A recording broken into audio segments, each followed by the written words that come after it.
বিশ্বকাপ ফাইনাল তো স্বপ্ন, সেমিফাইনালেই হারবে ভারত।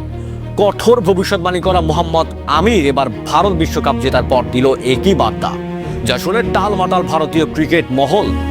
বিশ্বকাপ শুরু হওয়ার আগেই এমন এক কঠোর ভবিষ্যৎবাণী বারবার করে পুরো ক্রিকেট দুনিয়াকে নাড়িয়ে দিয়েছিলেন পাকিস্তানের সাবেক তারকা পেসার মোহাম্মদ আমির। তার সেই বক্তব্য মুহূর্তে আগুনের মতো ছড়িয়ে পড়ে ক্রিকেট বিশ্বে। ভারতীয় সমর্থকরা ক্ষোভে ফেটে পড়েন, বিশ্লেষকরা শুরু করেন তুমুল বিতর্ক। কেউ বলেন এটা সাহসী মন্তব্য, আবার কেউ বলেন এটা নিছকই ভারতের শক্তিকে অবমূল্যায়ন করা। কারণ তখনকার বাস্তবতা ছিল একেবারেই ভিন্ন। ভারত ছিল টুর্নামেন্টের অন্যতম ফেভারিট দল। শক্তিশালী ব্যাটিং লাইন আপ, ভয়ঙ্কর বোলিং আক্রমণ আর নেতৃত্বে ছিলেন বিস্ফোরক অধিনায়ক। তবুও কেন এমন ভবিষ্যৎবাণী করেছিলেন আমির? সেই সময় এক সাক্ষাৎকারে তিনি বলেছিলেন, ভারতের দল শক্তিশালী হলেও নক আউটে ম্যাচের চাপ তারা সঠিকভাবে সামলাতে পারবে না।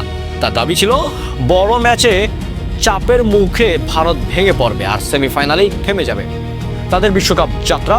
এই বক্তব্যের পর থেকেই শুরু হয় তুমুল আলোচনা। ভারতীয় মিডিয়া থেকে শুরু করে সাবেক ক্রিকেটাররা পর্যন্ত প্রশ্ন তুলেছিলেন, এটা কি বাস্তব বিশ্লেষণ নাকি চিরচেনা ভারত পাকিস্তান ক্রিকেট প্রতিদ্বন্দ্বিতার উত্তাপ? কিন্তু সময় যত এগিয়েছে গল্পটা তত নাটকীয় হয়ে উঠেছে। কারণ যেই দলকে সেমিফাইনালেই বিদায় নেবে বলে ভবিষ্যৎবাণী করা হয়েছিল, সেই দলই একের পর এক শক্তিশালী দলকে হারিয়ে পৌঁছে যায় ফাইনালে। আর তারপর যা ঘটলো তা যেন পুরো ক্রিকেট বিশ্বকেই স্তব্ধ করে দিল। ভারত শুধু ফাইনালেই থামেনি, তারা বিশ্বকাপ জিতে নিয়েছে দাপটের সাথে। আর ঠিক সেই ভারতের বিশ্বকাপই জেতার মুহূর্তের পর আবারও সামনে এলো সেই কঠোর ভবিষ্যৎবাণী করা মোহাম্মদ আমির। কিন্তু সবচেয়ে বড় চমকটা আসে এরপর। ভারত বিশ্বকাপ জেতার পর হঠাৎ করে নতুন বার্তা দেন আমির, আর সেই বার্তা শুনে রীতিমতো টালমাটাল হয়ে ওঠে ভারতীয় ক্রিকেট মহল।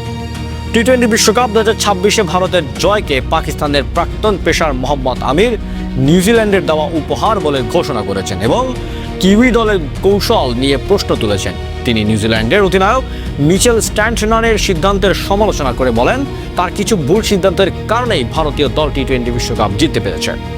পাকিস্তানের একটি টিভি অনুষ্ঠানে মোহাম্মদ আমির বলেছেন, নিউজিল্যান্ডের বোলিংয়ে যে পরিবর্তন করা হয়েছিল তা তার বোধগম্য হয়নি।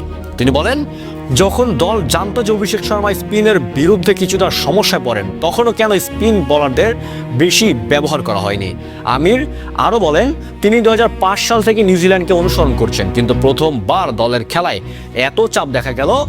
শেষ পর্যন্ত একটি বিষয় সম্পূর্ণ স্পষ্ট, ক্রিকেটে ভবিষ্যৎবাণী করা যত সহজ শোনায়, বাস্তবে মাঠে সেই ভবিষ্যৎবাণী টিকে থাকা ততটাই কঠিন। কারণ ক্রিকেট কোনো পূর্ণ নির্ধারিত খেলা নয়, এটি চূড়ান্তভাবে সাহস, কৌশল, একাগ্রতা এবং নিখুঁত পারফরমেন্সের খেলা।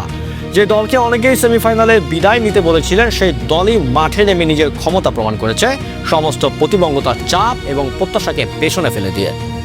শেষ পর্যন্ত সেই দলই পুরো টুর্নামেন্ট জিতে দেখিয়েছে। চ্যাম্পিয়নদের গল্প কখনো ভবিষ্যৎবাণী দিয়ে লেখা যায় না, এটা লেখা হয় মাঠের প্রতিটি বলের জন্য লড়াই করে, প্রতিটি ছক্কা ও উইকেটের জন্য আত্মত্যাগ করে, প্রতিটি মুহূর্তে সাহস, ধৈর্য ও নিখুঁত পারফরমেন্স দেখিয়ে। এটি জয় শুধু ট্রফি নয়, এটি একটি বার্তা। সত্যিকারের চ্যাম্পিয়নরা কখনো ভয় পায় না, কখনো সমালোচনায় ভীত হয় না। তারা শুধু খেলে, লড়ে এবং ইতিহাস নিজেরাই রচনা করে।